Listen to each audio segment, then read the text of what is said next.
Alright, good evening Twitch.tv. My name is Markus Olodyn Koskivirta and this is the Hearthstone.fi Monday Night Community Tournament number 30. Semi-final number 1 will be Nihilum Rdu versus SK Gaming Spo. So Romania versus Sweden. We'll tell the players to get started.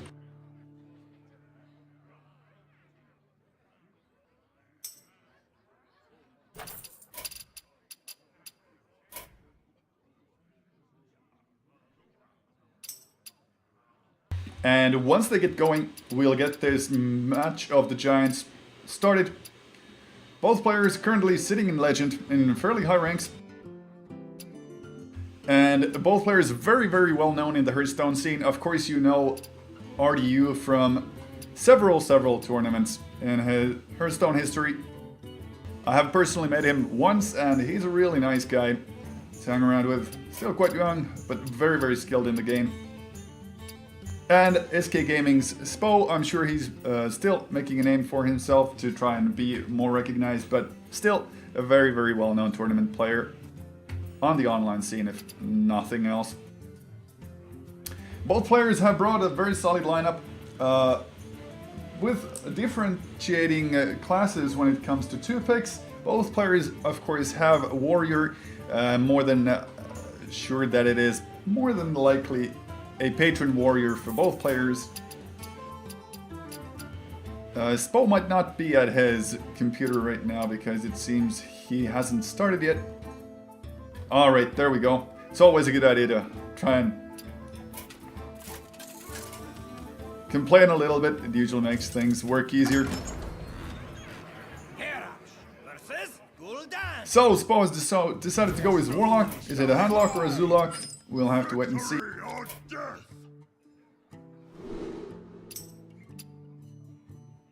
He has disabled the automatic spectator mode, so I'll have to ask him to allow me to spectate.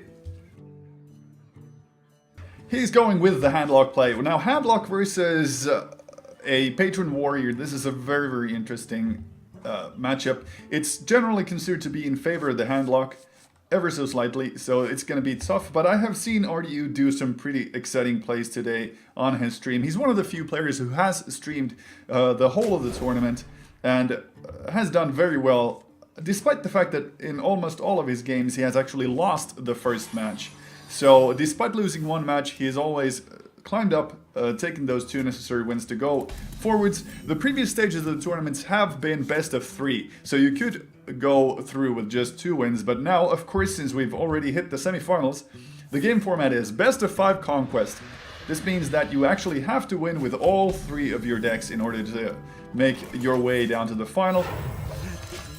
And Rdu is deciding to start with a coined out Acolyte without a way to activate it on this turn. But since he's confident that he's playing against a Handlock and trusts him to not use a Dark Bomb to just clear the Acolyte of Pain, he can now afford to play the Cruel Taskmaster on the upcoming turn, get the card draw from there, guaranteed to get at least 1 card from the Acolyte. It's always a good position to be in, and establish board control early on.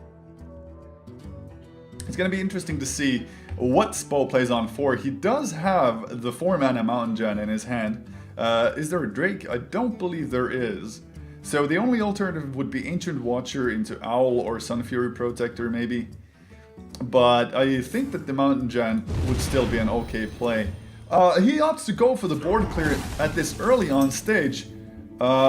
It's pretty interesting to see that, due to the fact that that 3 damage Hellfire could have cleared out all of these green patrons in the future. And yes, we do have a 10-minute delay in the stream. That is completely standard, so thank you Rdu for pointing it out. We are delaying the games for 10 minutes, so no one can snipe it.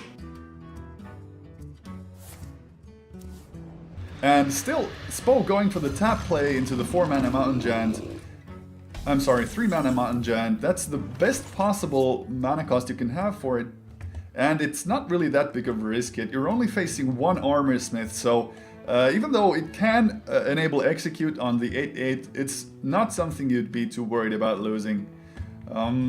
As Rdu, what do you try and do in this situation? If you go for the patron, then you're not doing anything else. There's nothing really to be... Battle Rage, only one card for it.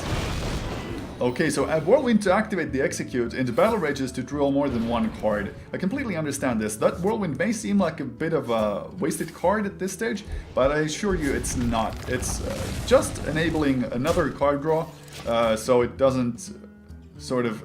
So the Battle Rage is not a dead card in your hand. Second, Twilight Drake, getting played instantly, nothing to think about, and the Ancient Watcher there. Spo is making sure that he's got targets for his Sun Fury Protectors to taunt up in the upcoming turns.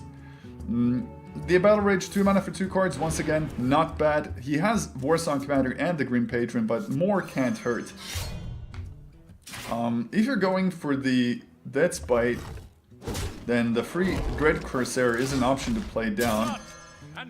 There's really no right turn to play this Dread Corsair. Maybe with the Warsong Commander it could be used as a charge, but this way it protects you somewhat. It's another body on the field, giving you more armor from the Armorsmith procs, etc, etc. And enables you to kill off the Twilight Drake with your weapon in the upcoming turns. Now the Sun Fury Protector, it's not a 4-10, it's a 4-9, it's still a very, very nice body to get to taunt up. And the Ancient Watcher, it will not be silenced. It was mainly meant as a 5 hit point body on the board. It'll be interesting to see. Or you could go for the attack into the Ancient Watcher, clear out one of these taunts. You could execute the Twilight Drake, but he already used the execute, so he doesn't have that available to him. And the Watcher really isn't that big of a threat. I understand why it decides to hold on to the Deathbite. The Death Rattle Whirlwind will be much more useful later on. And this single Ancient Watcher 4/5 is not a threat you have to handle immediately. He is taking 10 damage to the face from the existing minions, but this Emperor is something that Spo will definitely want to handle. If you leave the Thaurissan up, it's a really, really big risk. Might end up backfiring. Because the Patron combo and everything in their hand, even the Grom, becomes much, much cheaper. It's a high priority target for removal. Choosing to utilize 2 minions to get rid of him, and popping down the Loatheb just to prevent Whirlwind and Inner Rages from being used effectively on the next turn. I don't think those would really be a big threat currently in any case. The Thaurissan would have been an excellent option as well over the Loatheb Ancient Watcher play. Now, we do see the combo getting played up front, and the Grim Patrons will be 4 on the board with 1 at 5 attack. So once you proc this Whirlwind by attacking into the Twilight Drake, do you have enough to kill off everything? I think it's better to actually attack into the Ancient Watcher. Because you'll get the 4 patrons, you'll have 1 patron at 5 attack, that'll be 7, 5 plus 2, and only you lose this Taskmaster and this single green patron into the taunts. You'll still have 2 3/3s available to you, and you can utilize them freely in the future. Of course, this turn, it might be okay to not attack. Okay, he chose to go for the attack into the Twilight Drake for the 3-1 attack removal. The end result is pretty much the same, except for the fact that this Cruel Taskmaster will be using combination with one of these patrons to finish off the Loatheb body. And you take a bit more damage to the face. Actually, you take the exactly same amount of damage to the face as well, so I think RDU played that even better than I would have played it. The only difference here being that instead of 2 3/3s and a Loatheb on the board, you have 1 3/3 and no Loatheb. Right, so all on the Watcher means that no more Warsong Commander. Of course, we see the second Warsong, they're just waiting to be utilized. But unfortunately, there are no activators for Patron this turn, so either the Gnomish Inventor has to go down, or some other way to draw cards if you want to go for the activators. The Inventor by herself doesn't really do that much. You can get 1 more Grim Patron by attacking into the Iron Beak Owl. I don't think there's lethal yet. 3 on the board, 3 from there if you go for the Warsong Commander 6. This by 10. Do you have an activator for Grom? If you had an activator for Grom, you might, in theory... No, then you run out of mana. No way. So the obvious all clear for one and more patron is down. And going for the Dead Spite first means you're probably going to play down the Acolyte for the charge as well. Fiery War Axe could be played on top of this Dead Spite as well, just to activate the Whirlwind. So you'll get one more Grim Patron, one more card draw from the Acolyte.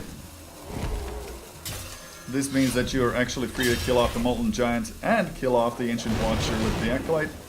So not a bad play. You've gotten rid of two big 8/8 threats if you don't rope, and he doesn't rope. Excellent. Still left with the Green Patron that didn't attack, and it even got to attack. Excellent. That was perfect timing. Despite the rope, RDU got his dudes to do exactly what he wanted. He's gotten rid of two 8/8s. He's yet to see the second Hellfire, so that is a risk, and we see Spo draw into it.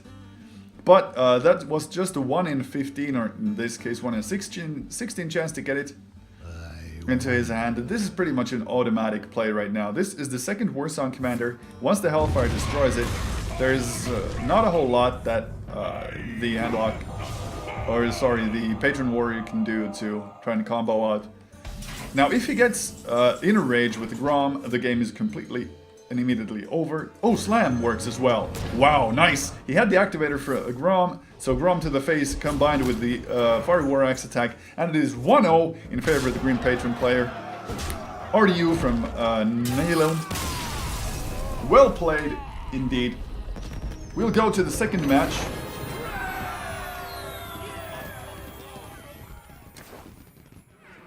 Now, opening up with a Green Patron is pretty standard as a play when it comes to starting these tournaments. There aren't that many bad matchups for the Green Patron deck, so it's a solid starter. But considering that RDU's lineup is the Hunter, which is the hybrid mid-range face Hunter, and then Mech Shaman. I'm so used to Mech Mages that I keep calling everything that's Mech Mage. And those are both fairly aggressive decks. So Spo's lineup of Druid, Warlock, and Warrior should work very well, especially the Patron Warrior that we see Spo take out right now. Wow! It's not a Patron Warrior, it's a Dragon Warrior. This is something new in the meta. I'm really excited to see this. For the first time in our tournament, we actually see a Dragon Warrior. So make note, guys, this is number 30, the tournament where we got to see the Dragon Warrior for the first time on the stream. And double Mech Warpers start, that's really nasty to see. If RDU gets to keep both of these guys on the board, it's gonna spiral out of control ridiculously fast. And you do not use the coin yet, you wait for one turn, so you get both Mech Warpers down at the same time. I believe that's the play to go for. Yeah, you missed the first turn, but that's not too bad. You're facing a Warrior, so the likelihood of them having a Fiery War Axe is very, very high. So you want to get as much value from the Mech Warpers as possible, so you don't play into the Fiery War Axe on the first turn. And that's exactly what RDU decides to do. And now we see the Brawl. That's a nice AoE clear against mechs, but it can be unreliable. There's also a Shield Slam and an Acolyte of Pain. Those are very nice cards to just take out some of the early threats. Maybe not the Acolyte of Pain against the mech deck that much. If it were a more rushy Face Hunter deck or some such, the Acolyte might have more value. The Shield Slam will be used on turn 3. If RDU plays double Mech Warper, he'll just hero power into Shield Slam removal for one of them. But yeah, there's really no other choice than to go for the double Mech Warper. You get the right value right now, and even with the Fiery War Axe, you would still be left with one nice Mech Warper on the board left, which you could utilize on turn 3 to pop down a Pilot Shredder for 3 mana. If both of these Mech Warpers stay, then the Fel Reaver will be coming down, and that's gonna be really rough for the Warrior player. And now he does have the Blackwing Corruptor, but no dragons, no way to activate it, and 2 turns off from ever getting value out of it. So I really think that the only possible play he has right now is going for the Shield Slam play, and there we see it. He's gonna wanna try and just survive these upcoming 2 turns. It's going to be very, very difficult. I'm not gonna lie. He's holding a hand of 7, 6, and 5. Double 5 Blackwing Corruptors with no activators. His Acolyte of Pain is going to be pretty irrelevant. And I actually predict that the Acolyte will be removed with the Pilot Shredder just to make sure that it only draws one card. Farguard Destroyer is an interesting choice because even with the Overload, you're still protected if your Mech Warper stays on the board. You get the Fel Reaver out on turn 5, and if it doesn't, then you'll still have the Spider Tank at least to sort of ease you out into the future. I understand why he did not play the Fel Reaver, because he hasn't seen any major removal yet. And if the Brawl comes down this turn, then the Fel Reaver would sort of be wasted. So, but instead of that, he decides to go for the unprocced Blackwing. It will, of course, get traded out. This Unstable Ghoul, let's see, it protects you from charging minions, but I don't think things like Grom would be a problem. Now, the Brawl is going to hit, and it's going to hit hard. The worst possible option for RDU is that if this Unstable Ghoul or this Mech Warper stay on the board. So it's 50-50 chance to get something useful. If the Fel Reaver stays, then it's already pretty much over. Nope, Fel Reaver dies, but it's not the worst possible option. It's the second best. Farguard Destroyer stays on the board. Pilot Shredder, Hero Power, or into Whirling Zap-O-Matic. I think he's gonna try and go for the Aggression. He's seen the Brawl come out, there's no more AoE left in the Warrior arsenal. Even though the Big Game Hunter is being held on to Spo's hand right now, he actually had the Big Game Hunter previously, so instead of the Brawl, he could have also used the BGH, had the 8-8 stayed on the board, but this 5-5 is really problematic. There's the Grom, so he's holding on to Grom, he's holding on to Boom, Thauderson, all the big guys. And using the Taskmaster as an activator for the Big Game Hunter, yeah, that's a very well played decision. So there's 10 damage on the board. If he top decks into a Rockbiter weapon, that would be 12, 16, and 4 left, so the Crackles would be lethal, more than likely. If he rolls high on both, that's 12, 18, and that's lethal. So in theory, he's got lethal with the Crackle. So if that's spell power, it's not spell power. It's going to be Doomhammer to clear out both these minions and then go for face for maximum value. I'm still calling this second match in favor of RDU as well, because it's looking really grim for Spo. What could he draw into to get out of this situation? Well, if he's got a second Brawl, then maybe that'll delay a little bit. Executes will do nothing right now. Using Grom to just get rid of the 6 damage, that's a good call, but you're still facing 8 damage to the face from the existing board, and that's it. No taunts, no nothing. Even if he'd drawn into something like a Sludge Belcher, I believe these would have been enough, especially with the Fire Elemental to handle it as well. There we go, it is now 2-0 in favor of RDU. These games are going crazy fast. All he has to do now is not get reverse all killed with his mid-range hybrid hunter. And if you guys have been playing any ladder recently, like any ladder, you will definitely have faced this one. It's a real tough cookie. I don't believe it's really unlikely for RDU to lose this, but I'm of course hoping that Spo will be able to make it, so we'll get a nice exciting best of 5 series going here on Hearthstone.fi. We are, of course, powered by Fractio, a Finnish web services company. And this is a real thriller thus far. We've got some really high-profile players going with us into the tournament. Now, the kill command in the starting hand is a bit awkward. You don't usually want to see that, but otherwise the curve is okay. You can coin into the Creeper or the Scientist, and then follow with one of the other, and then play the Abusive into the Hero Power on turn 3. Then you've top decked into your turn 4 play as well, nicely. Now, go for the 1-2 Creeper over the Mad Scientist against the Handlock. I'm interested what the logic behind that is. It might be because if there's removal, this guy is more stickier. Maybe you want to fake that you have a Knife Juggler. Interesting. Drawing into the Freezing Trap is pretty much a dead card since you've already got your Mad Scientist out. Opting to go for the Freezing Trap over the Hero Power. You don't want to push the Warlock down too fast. I guess that's the logic behind it. But now if this Mad Scientist gets removed with something like a Hellfire, it will get no value unless you're running something like an Explosive Trap or maybe even a Snake Trap. The Hybrid Hunter doesn't really run Snake Traps though, so And Dark Bomb, yep, there we go. Destroying the Scientist before it gets value. That's one of the reasons why I didn't really like the Freezing Trap play right now. Spo's options are very big, considering that he is holding on to the maximum hand size right now. Of course, playing down the Sludge Belcher is not a bad call, given that he would be facing a very, very high amount of damage on the following turn. Is that lethal? That's 2, 3, 7, 12. It's so close to lethal. You're gonna push it, yeah.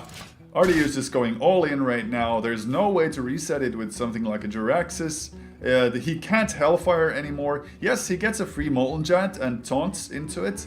If he's got double Molten Giant into taunts, that would be bad. But without Antique Heal bots, this second kill command hero power would just straight up kill him. So even with this very, very impressive taunt wall, it's not gonna be enough. And on turn 6, Rdu from Nihilum just takes the series 3-0. And that's it, guys. Thank you for tuning into this semi-final number 1 from the Hearthstone.fi Monday Night Community Tournament number 30. Wow, that was some real joy to witness. We will let the players get ready for the next matchup, which will be the final, and we'll see if the second semi-final has gotten its pairing yet. So we'll be right back with the second semi-final. Don't go anywhere.